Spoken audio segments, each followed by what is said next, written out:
Vous n'avez pas parlé de capital, vous avez parlé d'emploi, vous avez parlé manifestement d'intérêt général, Geoffroy Roux de Bézieux. C'est ça le combat aujourd'hui ? Ça a été dit très bien par Jean-Luc, il y a une urgence absolue. Si on ne change rien, on va droit dans le mur.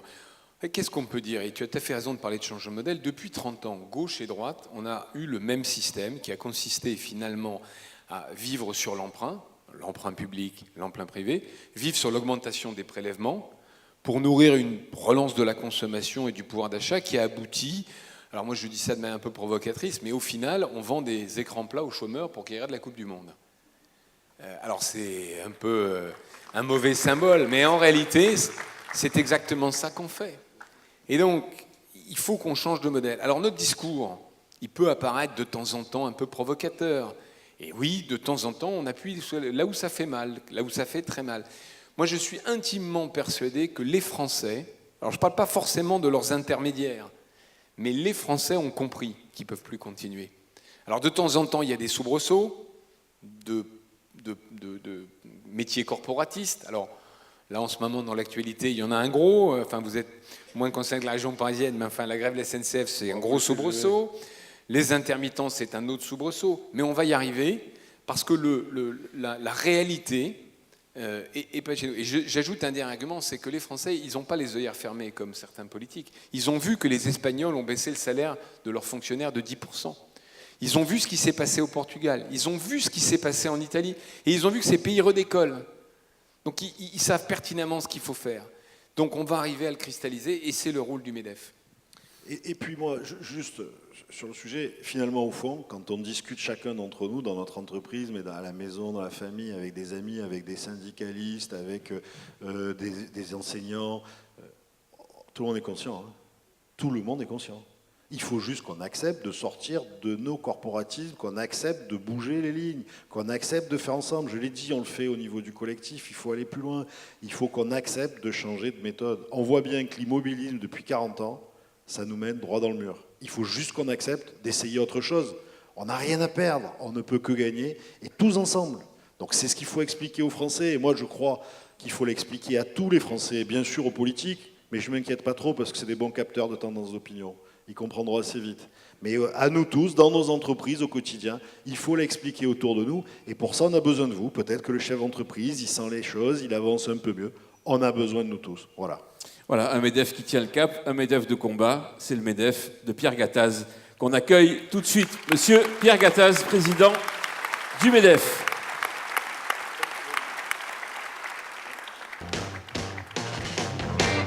Et on peut l'applaudir encore hein, pour le combat qu'il fait au quotidien, sur le terrain. Pierre Gattaz.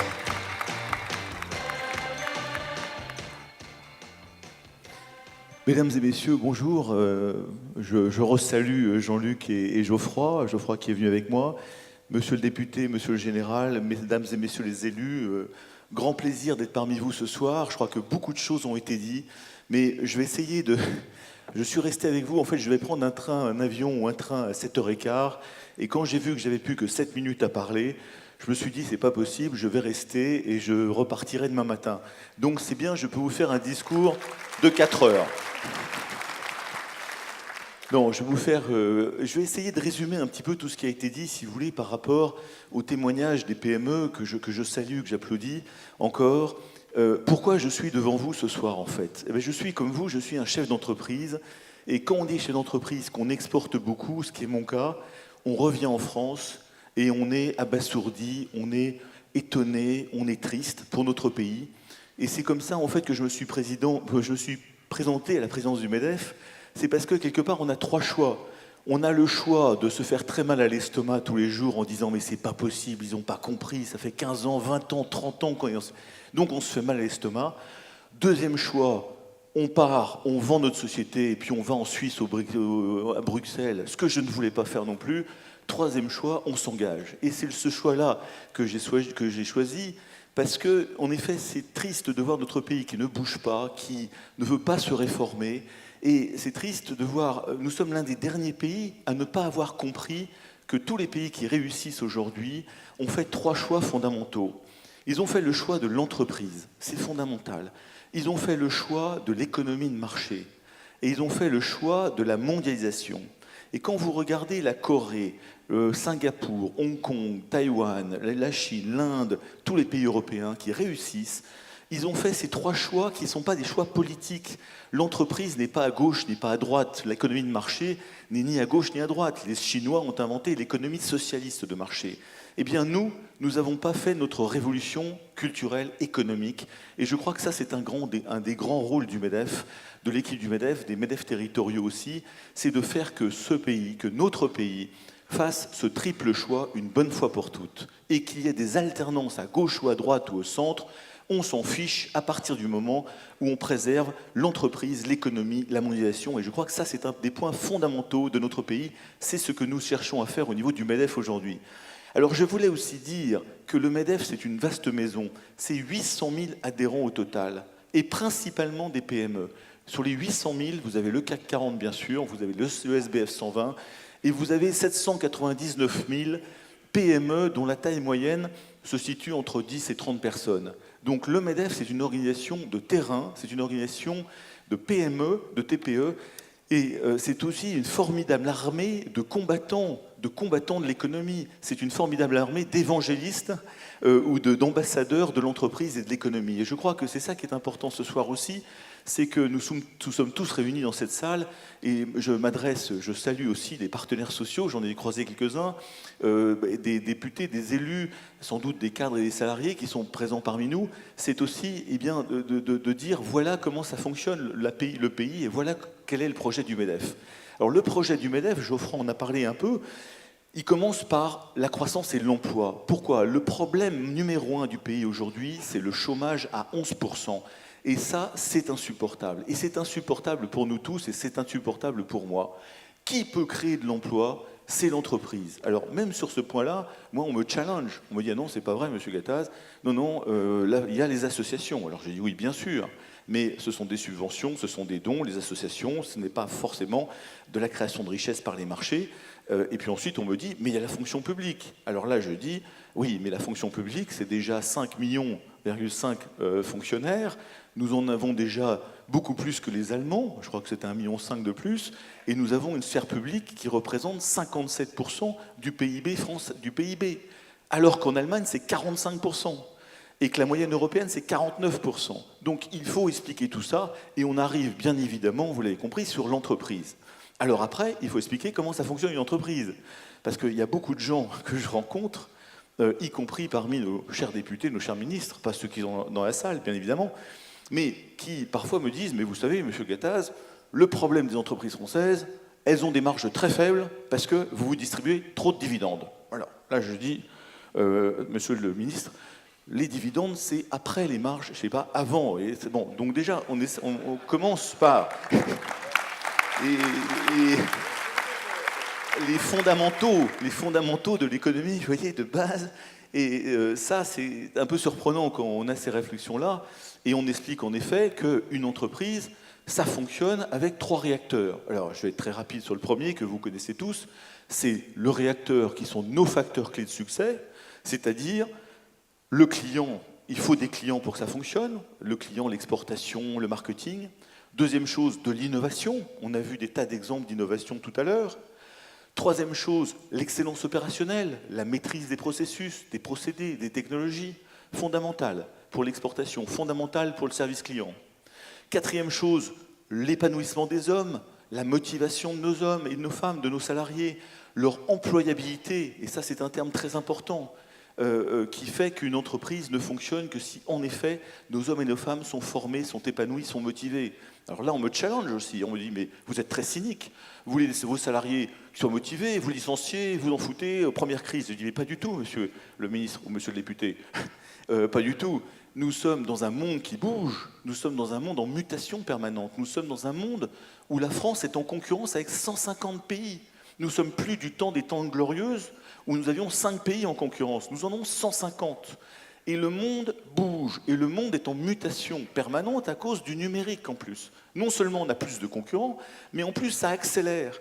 Et nos entreprises vivent, se développent, s'adaptent en permanence et parfois meurent. Et je crois que ce qu'on peut faire pour nos salariés, c'est ce que disait Geoffroy tout à l'heure, c'est de cultiver leur employabilité. C'est-à-dire, en fait, on essaie de donner un emploi à quelqu'un qui est au chômage. Après, il faut le former pour qu'il ait un métier. Et ensuite, une fois qu'on est à cette deuxième étape, ça ne suffit pas, car ça bouge tout le temps. Il faut le former à l'employabilité, c'est-à-dire qu'il s'adapte en permanence. Et ça, c'est notre responsabilité, mais il faut expliquer en effet à nos salariés qu'ils connaîtront peut-être 2, 3, 4, 5 employeurs dans leur vie. Mais ce n'est pas grave, parce qu'ils auront des compétences et parce que, en effet, nous ferons tout, et au niveau du MEDEF, pour faire que ce marché du travail s'assouplisse, soit fluide, etc., etc.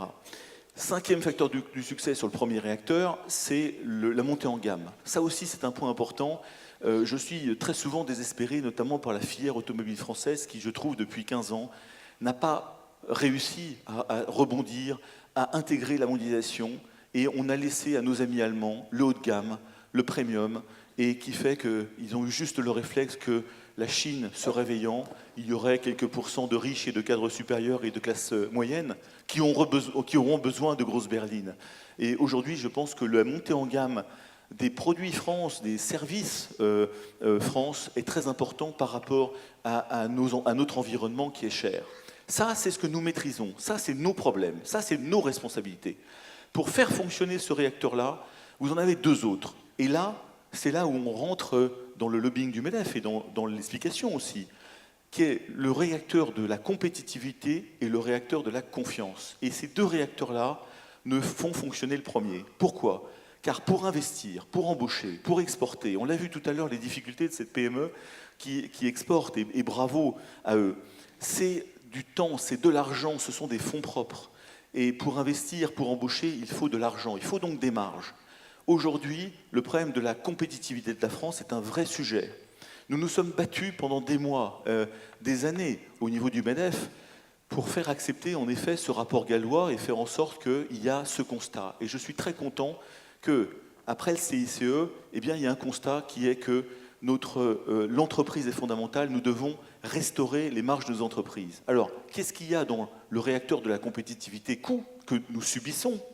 Vous avez le coût du travail, vous avez 2, le coût de la fiscalité, vous avez 3, le coût de la complexité qui est réel et qui induit des surcoûts. Vous avez 4, le coût de l'énergie. Aujourd'hui, ce coût est encore maîtrisé en France, mais je ne sais pas encore pour combien de temps. C'est très important, notamment pour les électro-intensifs, les sociétés industrielles. Et puis, vous pouvez rajouter le coût de l'euro fort qui, s'il est trop fort, en effet, va pénaliser toutes les filières exportatrices. Voilà les 5 coûts que nous subissons en tant qu'entrepreneurs. Et donc, il faut en effet que ceux qui nous gouvernent comprennent que c'est ça sur lesquels ils doivent se concentrer aujourd'hui.